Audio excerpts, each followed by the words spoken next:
Հայաստանում ինչքան գումարով կարելի է բիզնես հիմնադրել։ Թելը այնքան է ձգվում, որ պետքա կտրվի, միշտ այդ պահին լույսը բացվում է։ Ինչի քաղցուն եք դուք։ Հայաստանում չափազանց հեշտ է բիզնես հիմնադրելը։ Ես դուրս եկա իմ մշտական աշխատանքի վայրից, ես բավականին բարձր վարձատրվող մարդ եի այդ ժամանակ եւ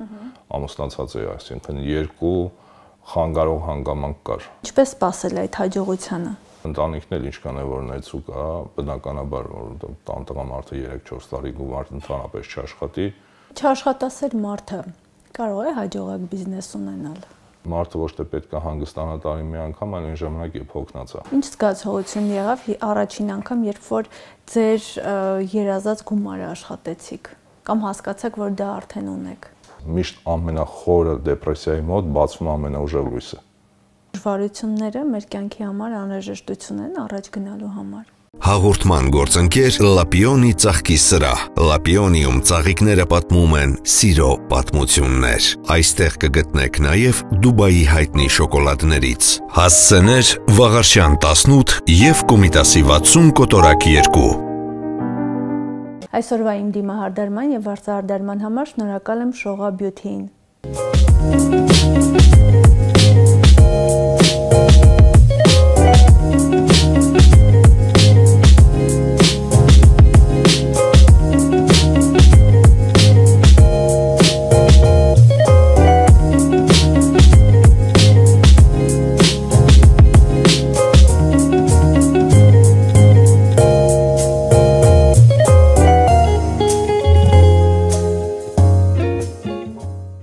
Ողջույն, այսօր կյանքի ճանապարհին գործարար Հովնան Շահբազյանի հետ ենք։ Բարև ձեզ։ Բարև ձեզ։ Պարոն Շահբազյան, եթե մի քանի բառով նկարագրեք, ինչպիսին է եղել ձեր կյանքի ճանապարհը։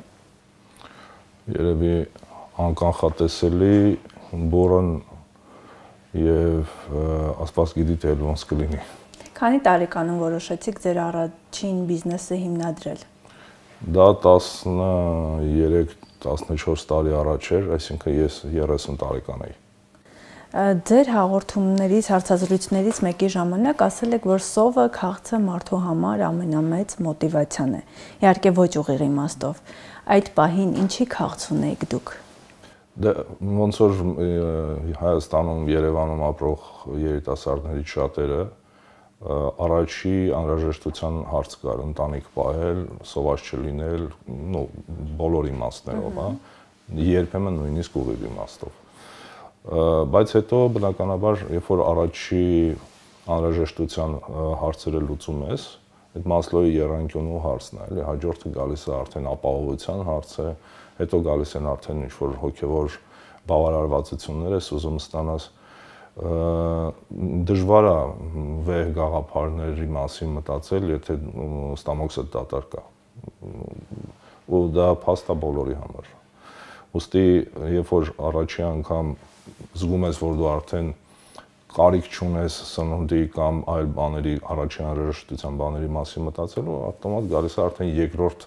իր Մասլոուի շերտը դառնում է քո համար առաջին անհրաժեշտություն։ Եթե չեմ սխալվում, դուք դուրս եք եկել ձեր աշխատանքից, աշխատավայրից եւ որոշել եք բիզնես հիմնադրել։ Այդ փուլը, այդ անցումը ինչպես տեղի ունեցավ, վախեր, անորոշություն, ոնց հաղթահարեցիք ու ինչ զգացողություններ էին։ Դե իմ վախերը շատ ավելի սուր էր, որովհետև երբ որ ես դուրս եկա իմ մշտական աշխատանքի վայրից, ես բավականին բարձր վարձատրվող մարդ էի այդ ժամանակ եւ ամուսնացած էի, այսինքն երկու խանգարող հանգամանք կար, համ բարձր վարձատրությունը, որին դու արդեն սովորում ես, եւ ընտանիքը։ Բայց փառք Աստծո իմ ընտանիքը ինձ նեցուկ եղավ այդ գաղափարին ու ես հասկացա, որ եթե ես հիմա չգնամ դրան, սաղ կյանքս հետո մտածելու եմ, որ արդյոք պետք չէ ռիսկ անել։ Իսկ եթե կա մի հատ միտք, որը քեզ միշտ տանջելու է, ավելի լավ է փորձես, նույնիսկ ինչքան խենթ լինի դա։ Ավելի լավ է մի անգամ փորձես, համոզվես, դա խենթ էր, թե լավն էր։ Դուք նշել եք էլի նախկին հարցազրույցներից մեկում, որ ես անընդհատ մտածում էի Աստված ինձ շանս հանկարծ չտա ու ես դա բաց թողնեմ։ Ինչպես հասկացաք, որ դա է ձեր շանսը։ Այդ որտեղից է եկել, երբ որ ինձանից ավագ ընկերների հետ, մարդկանց հետ զրույցների ժամանակ ես միշտ ֆիքսում էի մի հատ կարմիր թելով ոնց որ անցնում էր բոլորի մոտ նույն հատվածը, որ ինչ որ մի ժամանակահատվածում իրենց կյանքում եղել է շատ մեծ հաջողություններ, որը իրանք չեն կարողացել կապիտալիզացնել, հա։ Հաջողությունները մսխել են կամ տարբեր ձևերով։ Հիմա ես անընդհատ այդ հարցի վրա ֆիքսում եի, արդյոք իմ կյանքում չի եղել այդ պահը ես չեմ անցկացել, որ հետո դառնամ արդեն մեծ մարդ, ես էլ սկսեմ խոհեմ դեմքով այդ ամեն ինչի մասին պատմել որպես անցյալ։ Ну, ուշադիր նայելով անցյալը հասկանում ես, որ չի եղել այդպես շանս։ Եվ դիզայնի ոլորտում, երբ որ սկսեցի զբաղվել, ակնհայտ էր, որ սա իմ առաջի տրված շանսն է լինելու։ Միջետ ես հստակ ինչ-որ բանով չեմ զբաղվել, որ այսինքն մասնագիտություն չենք ունեցել, զբաղվել ենք այն ամեն ինչով, զբաղվել եմ այն ամեն ինչով, ինչով հնարավոր էր ընտանիք պահել։ Այդ իսկ պատճառով սա առաջի անգամ էր, երբ որ մաքուր հագուստով գնում էի գործի ու ստացվեց, որ ես մտածեցի, որ էս է իմ շանսը։ Ինչքան ժամանակ գումար չաշխատեցիք բիզնեսի միջոցով։ 3-4 տարի։ Եվ չէին ասում կողքից գնացեք, թողեք այդ բիզնեսը, գնացեք աշխատանքի։ Շատ էին ասում, ես ինքս էլ էի երկմտում, եւ ընտանիքն էլ ինչքան է որ նեցու կա, բնականաբար որ տղամարդը 3-4 տարի գումար ընդհանրապես չաշխատի, ընդ որում երբ որ չի աշխատում ու տան բազմոցին պարկած է, դա մի պատմություն է։ Հասկանում եմ, որ մարդը աշխատասեր չի։ Բայց երբ որ օրը 14-15 ժամ աշխատում է եւ գումար չի աշխատում, դա արդեն մյուս պատմություն է։ Մանավանդ որ միջև այդ բավականին բարձր վարձատրվող մարդ է եղել, հա։ Բնականաբար չէին հասկանում ոչ մեկ ու ես էլ շատ հաճախ երկմտում էի, մտածում էի, էս էլ ինձ պետք թե չէ։ Բայց երբ որ արդեն հասնում է թելը այնքան է ձգվում, որ պետքա կտրվի, միշտ այդ պահին լույսը բացվում է։ Սա միշտ տենց է լինում, էլի։ Նշել եք ձեր գրառումներից մեկում, որ հաջողությունը ամեն ինչ արագացել է կյանքում, բայց հաջողությունը ոչ։ Հիմա ինչպես ընկալել, ընդունել դա եւ ինչպես սпасել այդ հաջողությանը։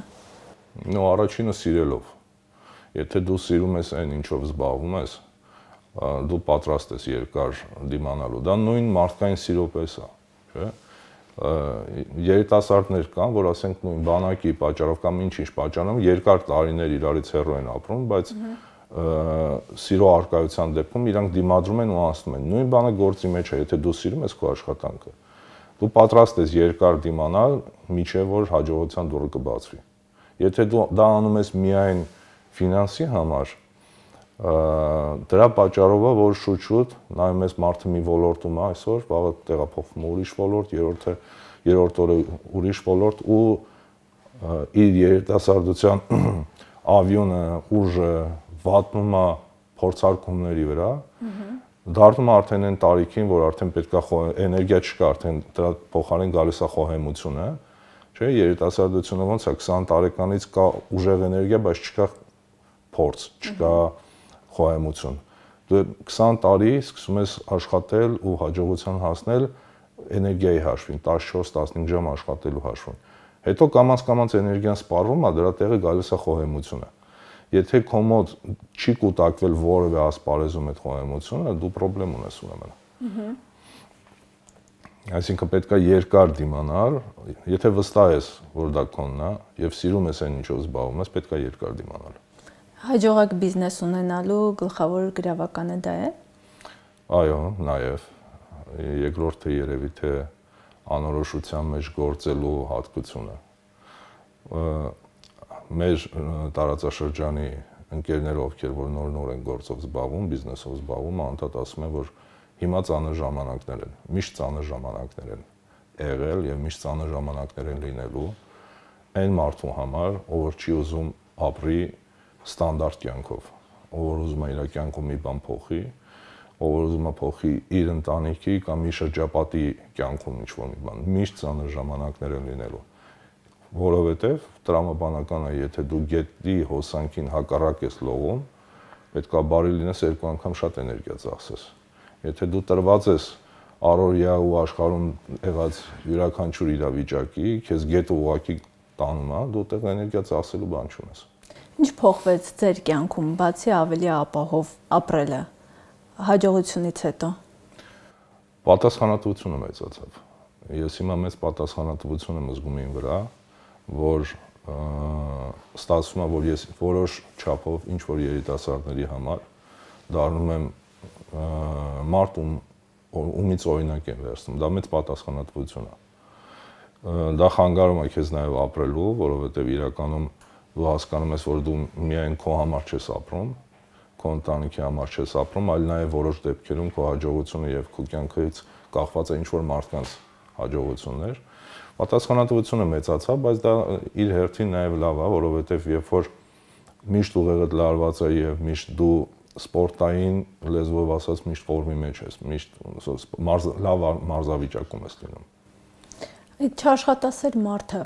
կարող է հաջողակ բիզնես ունենալ։ Գիտեք, ամեն ինչ հարաբերական է, եթե ասում ենք չաշխատասեր, դա էլ է հարաբերական, բայց ընդհանրապես կա sense զավեշտալի ու թերևս ճշմարտություն կա դրա մեջ, որ աշխարհի բոլոր գյուտերը ստեղծել են չաշխատասեր մարդիկ, որովհետև եթե մարդը աշխատասեր է, ինքը վերելակ չէր ստեղծի, էլի, այսինքն ինքը ալարկոտ է եղել, որ վերելակ ստեղծե։ Ըստ էության, հա, հնարավոր է հաջողակ բիզնես ունենալ, ուղղակի նորից, եթե մենք ասում ենք չաշխատասեր, նկատի ունենք այն մարդուն, որ ոչինչով չի սիրում զբաղվել, իհարկե ոչ։ Եթե մենք ասում ենք չաշխատասեր այն մարդուն, որ չի սիրում 14 ժամ աշխատել, այլ սիրում է երկար մտածել մինչև աշխատանքի դուրս գալը, ինչ անելու այդ օրը, այդ մարդը լրիվ շանս ունի հաջողակ բիզնես ունենալու։ Նշել եք նաև, որ ամենակրեատիվ մտքերը առաջանում են, երբ այլևս ելք չկա։ Այսինքն դժվարությունները մեր կյանքի համար անհրաժեշտություն են առաջ գնալու համար։ Կարծում եմ, այո, հիմա շատ մոդա է դարել, որ սպիկերները, խոսնակները, հաջողության եւ բիզնեսի խոսնակները անդադ նույն բանն են կրկնում, որ պետքա դուրս գալ կոմֆորտի զոնայից։ Դրա մեջ ճշմարտություն կա։ Դրա մեջ ճշմարտություն կա, որովհետեւ ստրեսային իրավիճակում մարդու օրգանիզմի հնարավորությունները կրկնապատկվում է, դա ինչ-որ նոր գյուտ չեմ անում, դա տենց էլ կա։ Դա վերաբերում է նաև ուղեղին, երբ որ դու այլ ելք չունես, ստիպված գտնում ես այդ ելքը։ Այսինքն, ասում եմ, կամ մահ կամ ազատություն։ Երբ որ քո մոտ այդ հարցն է դրված, դու ստիպված գտնում ես այդ ելքը։ Երբ հանդարտը արդեն գնում է դեպի լճացման։ Ես կարծում եմ, այո, տեսեք, ժամանակակից աշխարհում ստեղծվել է հետևյալ իրավիճակը, որ եթե դու ուզում ես նույն տեղում գտնվես, դու պետք է վազես։ Այսինքն կանգնել առաջ դու կարող ես ինչ-որ բիզնես սկսել ու փորձես որակը պահելով տարիներ աշխատել։ Հիմա դա կարծում եմ հնարավոր չի։ Նույնիսկ չնչին առաջ գնալու դեպքում քո կոնկուրենտները քեզ անցնելու են։ Դրա համար որպեսզի կարողանաս նույն դիրքում կանգնել, դու պարտավոր ես վազել։ Այսինքն դուք հիմա եք հաջողելուց հետո եք վազքի մեջ մշտական։ Հաջողել նախ մշտական վազքի մեջ եմ, այո։ Երկրորդ հերթին չկա սահմանագիծ հաջողել։ Ես ոմանց համար հաջողակ մարդ եմ, բայց ինքս իմ համար դեռ ոչ։ Իսկ ո՞րն է այդ կետը լինելու, որ չկա այդ կետը։ Ինձ թվում է չկա այդ կետը, որովհետև դա ցանկացած չեմպիոնի հարցրեք սպորտի։ Մարդ կա 7 անգամ, 8 անգամ աշխարհի չեմպիոն է դառել։ Հարցը առաջանում, ինչի է նորից այդ մարդը նույն տանջանքի ու տվայտանքի մեջով անցնում, չէ՞ որ 7-8 անգամ արդեն դարձել է։ Դա ներքին պահանջ է։ Դա չկանգնելու ներքին պահանջ է։ Ու նույնը բիզնեսում է։ Չկա այդ կետը, որ ասես արդեն ես հաջողակ եմ։ Դրա համար օրը 20 ժամ աշխատում եմ։ Սկզբնական շրջանի նպատակներին հասել եք։ Այո։ Դրված որոնք էին։ Դե բազային նպատակները ոնց որ նոր ասեցի, այսինքն որ կենցաղային մակարդակում անես այն ինչ որ ուզում ես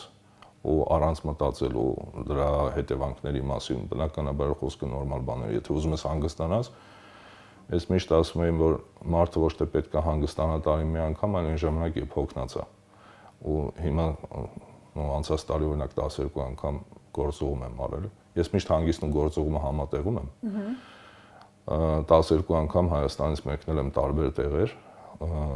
Դա օրինակ իմ երազանքներից մեկն էր, որ ես կարողանամ մտքովս անցնի ինչ-որ երկիր գնալ, ինչ-որ ցուցահանդես նայել կամ ինչ-որ թանգարան նայել, առանց երկար բարակ երկ մտելու կարողանամ դա անել։ Սկզբնական շրջանում կային երազանքներ, որ կցանկանայիք լինեին ու նպատակել չեք սահմանում նույնիսկ, իսկ հիմա արդեն դրանք իրականություն են։ Ես սկզբնական շրջանում այնքան պրիմիտիվ բաների մասին էի երազում, որ հիմա նույնիսկ հետադարձ հայացքով դա ծիծաղելի է։ Նույնիսկ, չգիտեմ, մեքենա ունենալու մասին էի երազում, ամենատարական։ Հա։ Հիմա իմ համար դա արդեն զավեշտալի է թվում, բայց անցել ենք այդ էտապը։ Հաջորդ էտապը արդեն գալիս է, երբ որ դու բազայինը փակում ես, մյուս էտապը գալիս է լավ, բայց չէ որ Աստված այն շանսը ինձ ինչ տվել է, չի տվել մենակ նրա համար, որ ես ինքս եւ իմ ընտանիքը միայն դրանից օգտվել։ Ու ես կարծում եմ, որ ցանկացած հաջողակ մարդու միսիայի մեջ նաեւ մտնում է որոշ չափով հանրության եւ մարդկանց համար ծառայելը։ Հիմա ես փնտրում եմ նաեւ այդ նիշաները, որտեղ կարելի է ինքնաիրացվել, որպեսզի այն շանսը, ինչ որ քեզ տրվել է, կարողանաս նաեւ կիսվել մարդկանց հետ։ Չի եղել բա, որ մտածեք արդեն ամեն ինչ ունեմ, ինչի համար եմ ես ամեն ինչը անում, կյանքիս ինչ որ հատված դնում բիզնեսի վրա։ Իմ մոտ դեռ չի եղել, դա ինձ թվում է ծերունության նշաններ կլինի իմ մոտ։ Իմ մոտ դեռ չի եղել այդպես բան։ Որովհետև նորից եմ ասում, մենք չենք աշխատում, ես եւ իմ նման շատ մարդիկ չեն աշխատում ֆինանսի համար։ Վաղուց արդեն չեն աշխատում։ Ֆինանսը շատ կարևոր բաղադրիչ է գործի մեջ։ Ֆինանսը նման է խաղի մեջ աչոկներին։ Այսինքն իրանով է որոշվում տվյալ գործարարը հաջողակ է թե չէ։ Բայց դա գերագույն նպատակը չի։ Ֆինանսը դա ճիշտ արած քայլերի հետևանք է։ Իսկ մարդուն մոտիվացնում է իր աշխատանքը եւ իր քայլերը, նոր հաջողությունները, նոր բարձունքների մասին մտածելը։ Ձեր անցած ճանապարհի ընթացքում ո՞րն է եղել ամենադժվար պահը։ Սկզբնական փուլը մի կողմ թողնենք։ Ամեն ամիս որ հարցնեք, ամեն ամիս տարբեր բան եմ ասելու։ То есть ամեն օր, բնականաբար, ամեն օր, երբ որ մարդը որ աշխատանքի մեջ է եւ պատասխանատվություն է կրում մարդկանց կյանքի եւ ճակատագրերի եւ նաեւ նյութական աշխարհի համար, ամեն օր իր համար նոր մարտահրավեր է։ Ամեն օր մենք զարթնում ենք, հագնում ենք մեր դասպեխները, ոնց որ ռուսերեն ասում են, մեր զինվորական շորերը, մտնում ենք մարտի։ Դա ոչ միայն ինձ է վերաբերում, դա բոլորին է վերաբերվում։ Բայց չի եղել մի փուլ, որ մտածեք ամեն ինչ թողնելու մասին։ Էլի սկզբնական փուլը մի կողմ թողած, արդեն սկզբնականը հաղթահարելուց հետո։ Այդ փոխաբերական իմաստով ասած կյանքի պատերազմից այնքան մեծ էներգիա է ստանում։ Այնքան մեծ էներգիա է ստանում ամեն փոքր հաղթանակից, որ դու հասկանում ես, որ անհնար բան է այս էմոցիան ստանալ որևէ այլ իրավիճակում։ Այսինքն ամեն ինչ արվում է էմոցիաների համար։ Մեծ հաշվով նաև այո։ Հաղթանակի էմոցիան գլխավոր բաղադրիչն է, ինչի համար դու չարչարվում ես։ Ինչ զգացողություն եղավ առաջին անգամ, երբ որ ձեր երազած գումարը աշխատեցիք, կամ հասկացաք, որ դա արդեն ունեք։ Նայեցի, ուրախացա, առավոտը շարունակեցի աշխատել։ Ընդհանրապես։ Բնականաբար, որովհետև միշտ այն ինչի դու սպասում ես շատ երկար, սպասողական փուլը շատ ավելի մեծ ու ավելի ցանկալի է քեզ թվում, քան երբ որ այն ձեռք ես բերում։ Բիզնեսի հիմնադրումից որքան ժամանակ հետո դա տեղի ունեցավ։ Մոտ 7-8 տարի հետո։ Այդքան սպասել եք։ Բնականաբար։ Իսկ դες չպարգևատրեցիք, չգիտեմ, հանգստով կամ ինչ որ ձև։ Փոքր խաթյալ կեկ ոնց որ ասում են, ունենք բնականաբար պարգևատրում ես քեզ փոքր բաներով։ Բայց ընդհանուր առմամբ ես չեմ կարծում, որ իմ աչքին իմ արածը մեծ բան չի, որ ես ինձ պարգևատրեմ։ Իմ աչքին իմ արածը ոնց որ տենց էլ պետքա լինի։ Բայց ինչքանով է կարևոր գործարարի մարդու համար կարող է գործարար չլինել, բայց իր աշխատավայրում որևէ հաջողություն գրանցել, ինչքանով է կարևոր ինքն իրեն պարգևատրել ու ինքն իրեն իր արածը գնահատելն ու տեսնելը։ Կարծում եմ շատ կարևոր է, մարդուց է գալի, բայց կարծում եմ շատ կարևոր է, որովհետև կա այսպիսի հասկացողություն, որ երբ որ դու փոքր հաջողություններից դու քեզ պարգևատրում ես, քո միտքը եւ ընդհանուր առմամբ քո ֆիզիոլոգիան քեզ շատ ավելի հեշտ է տրամադրում հաջորդ բարձունքներին։ Իմ մոտ դա այդպես չի, ոնց որ իմ մոտ ավելի շատ մեխանիկական ու մեխանիզմի աշխատանք է,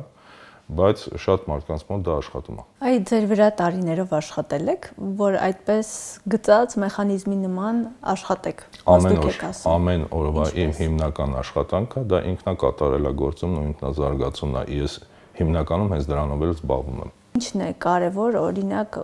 աշխատանքը նորմալ ծրագրելու համար, նորմալ հունի մեջ գցելու, կոլեկտիվ ղեկավարելու։ Ես կարծում եմ, որ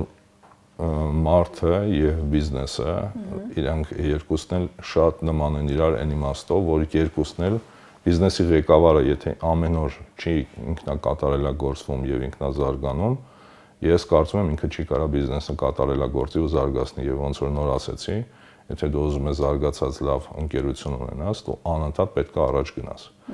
Չես կարող կանգնես նույն տեղում, հա, անընդհատ նոր մարտահրավերների մեջ պետք է մտնես եւ այլն եւ այլն։ Նույնն է մարդը։ Եթե մարդը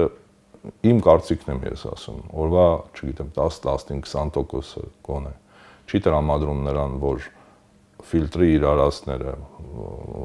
դուրս հանի իր բնավորության բացական գծերը, որոնք խանգարում են առաջ եթալուն եւ կամքի ուժ դրսեւորի առաջ գնալու նոր բաներ սովորելու մեջ իր համար շատ բարդ է լինելու։ Պես դուրս հանի այդ վատ գծերը ձեր անաչառ գնահատականներով, ինչպես որ մարդը կգնահատի իր թշնամու հատկությունները, այդ նույն ձև ինքը պետք է գնահատի ինքը իր հատկությունները, որովհետև մարդը ինքը իրեն խաբելու հատկություն ունի։ Շատ ծխող ընկերներ ունեն, որ ասում են ինձ դուր է գալի ծխելը։ Ես կարծում եմ դա ուղեղի ամենավառ օրինակն է, ոնց է մարդը ինքը իրեն խաբում։ Հա։ Ու սենց շատ օրինակներ կա, անաչառ գնահատականով, երբ որ դու սկսում ես անաչառ գնահատել քո քայլերը, որից ենթադրում ես, որ այս քայլերի, եթե ես արել եմ այս քայլերը, ուրեմն ես ունեմ այս բնավորությունը կամ ես ունեմ այս հատկությունը, ոնց որ կգնահատես ուրիշինը, դուրս բերելով դա ու հասկանաս քո նպատակին, քո երազանքին գնալու համար, որն է դրանցից խանգարում, ու սկսես աշխատել այդ ուղղությամբ։ Հայաստանում ինչքան գումարով կարելի է բիզնես հիմնադրել։ 10,000 դրամով,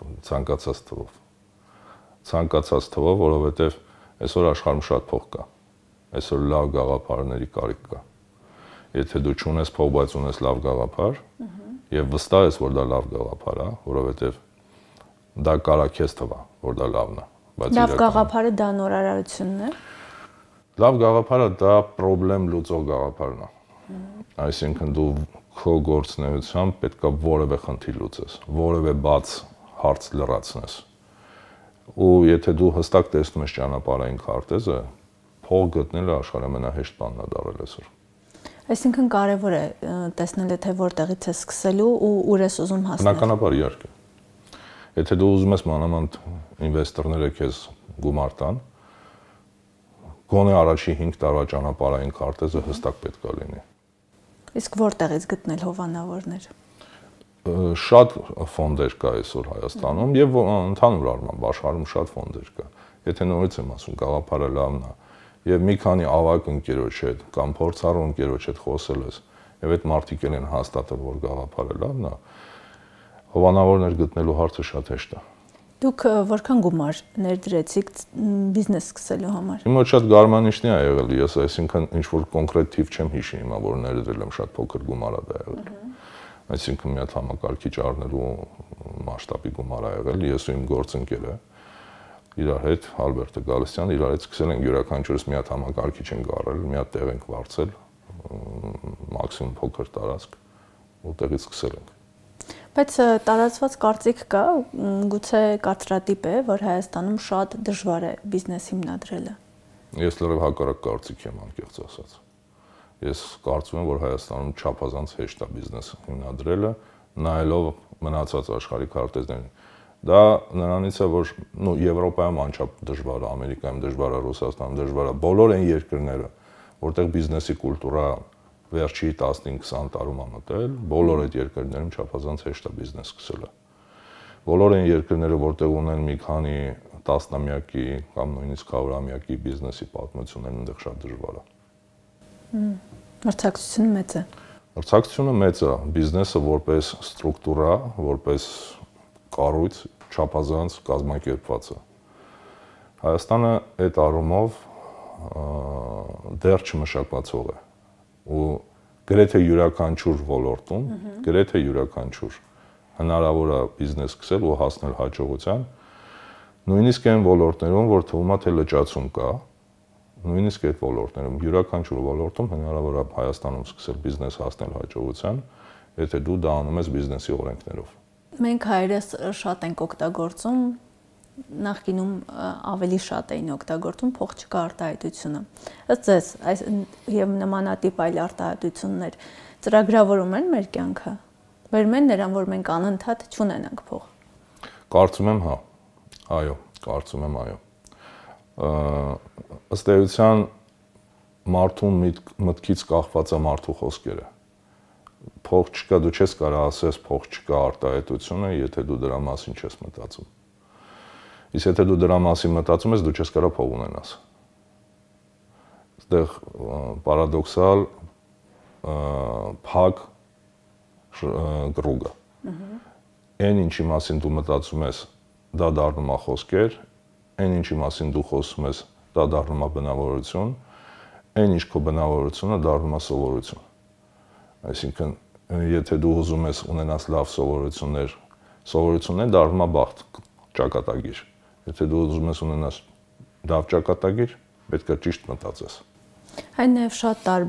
տարածված խնդիր է հասարակության շրջանում ֆինանսների կառավարումը։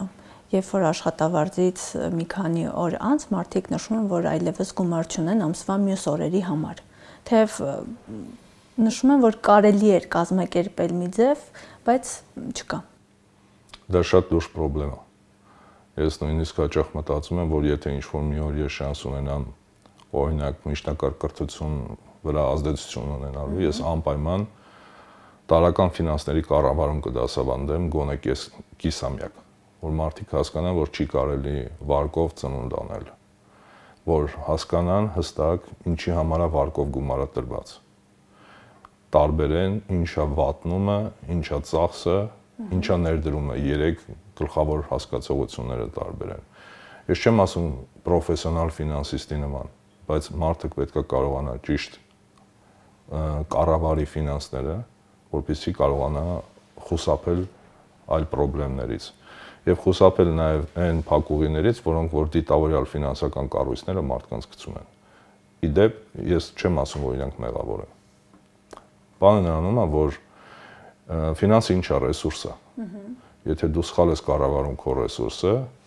դու վատնում ես դա։ Ինչպես բոլոր տեսակի ռեսուրսները։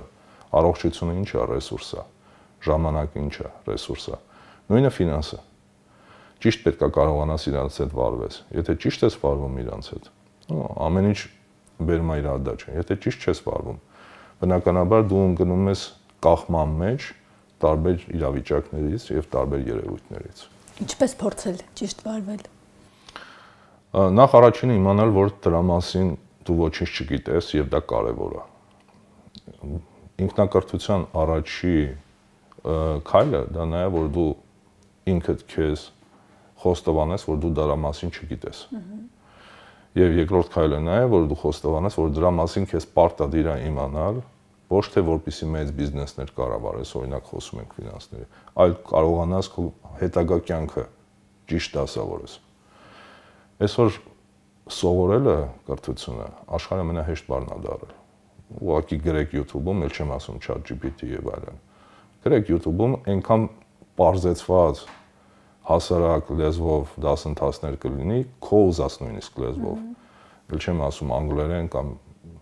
քո ուզած լեզվով կգտնես դասընթացներ, 1-2 հոլովակ նայելուց հետո քեզ լրիվ պարզ կլինի սխեման ոնց է աշխատում։ Երբ որ հետ եք նայում ու գիտակցում եք, որ անցել եք այս ճանապարհը, ձեր ինքնավստահության, ինքնազգացողության վրա ինչ ազդեցություն է ունենում։ Ոնց որ նախ ոչ թե անցել եմ, այլ անցնում եմ։ Ես երբեք հետադարձ հայացքով չեմ կարող ասել, որ այսինչ ճանապարհը անցել եմ։ Ես շարունակում եմ անցնել այդ ճանապարհը։ Բնականաբար ինքնավստահության գնահատականի մեծացում է լինում, ոնց որ բոլոր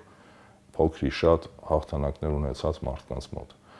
Եվ ինքնակրթությունն էլ բերում է նրան, որ դու իրավիճակը պարզ հասկանում ես։ Դու սկսում ես դառնալ դերասան, ով որ տեղյակ է թատրոնից կամ տեղյակ է կինոյից, եւ երբ որ քեզ տալիս են սցենարը, դու կարդում ես, հասկանում ես որտեղ ինչ խաղաս։ Այդ նույնը գործարարն է, որը որ փորձ ունի։ Գիտի մոտ ժամանակները ինչ կրիզիսներ է սկսելու, գիտի մոտ ժամանակներում ինչ հնարավորություններ է բացվելու եւ իրեն դժվար է անակնկալի բերել։ Եթե հնարավորություն լիներ այս պահին դուք խորհուրդ տայիք տարիներ առաջ նոր բիզնես սկսող Հովնան Շահբազյանին, ինչ կասեիք։ Կասեի հնարավորինս շուտ սկսի ինքնակրթությունը։ Եթե ես հասկանայի կրթության եւ ինքնակրթության դերը եւ բոլոր այլ երիտասարդների նման չմտածեի, որ ինձ ոչ մեկ ոչինչ չի կարա սովորացնի, ես այս վիճակին 5 տարի առաջ կլինեի։ Իսկ ինչ խորհուրդ կտաք այն մարդկանց, որոնք իրենց կյանքի ճանապարհի այն փուլում են, որ սկսում են բիզնես հիմնադրել։ Ոնց չկոտրվեն, ոնց առաջ գնան ու ոնց չհանձնվեն։ Երևի գլխավոր բանը, որ կարելի է այդ մարդկանց խորհուրդ տալ, ընտրեք ձեր կյանքում մի հոգի մարդ, ով որ կհանդիսանա ձեր համար մենթոր, ումից դուք կսովորեք եւ այդ մարդը պետք է արժե համակարգվել ձեզ մոտիկ լինի եւ այդ մարդը պատրաստ լինի իր փորձը ձեր հետ կիսելու եւ իր խորհուրդը ձեզ տալու։ Երբ որ դու ունենում ես փոխաբերական իմաստով ասած հոգեվոր հայր, հա, մենթորը կարանք նաեւ տենց ասենք։ То есть մարդը, որ դու կարաս ցանկացած գաղտնիք, ցանկացած խնդրեմ կիսվես եւ իր ասածը ուղղակի անշեղորեն անես։ Կյանքի բարդ ճանապարհների երևի 50%-ը հեշտանում է։ Ո՞վ է եղել այդ մարդը ձեր կյանքում։ Ցավոք ես չունեմ այդ մարդը։ Ես շատ եմ ցավում, ես միջև հիմա փնտրում եմ այդ մարդուն, բայց ցավոք ես չունեմ, համենայն դեպս հարազատ մարդ, ում հետ ես ֆիզիկապես շփվում եմ, չունեմ։ Շատ մարդիկ կան, ում նայում եմ, հետևում եմ, ումից օրինակներ եմ վերցնում, բայց մարդ, ում հետ ես ֆիզիկական կոնտակտի մեջ եմ եւ այդ մարդը իմ համար որպես հոգեվոր հայր լինի, թերևս մի մարդու մենակ կարամ նշեմ, որը բիզնեսի հետ կապ չունի, դա իմ նկարչության ուսուցիչն է եղել, ինքը բիզնեսի հետ կապ չունի, բայց ինքը կյանքից ինչ շատ բաներ է սովորացրել։ Որն է եղել նրա ամենակարևոր խորհուրդը։ Կամ այն կարևոր բանը, որ նրանից եք սովորել։ Երևի այն, որ միշտ ասում է,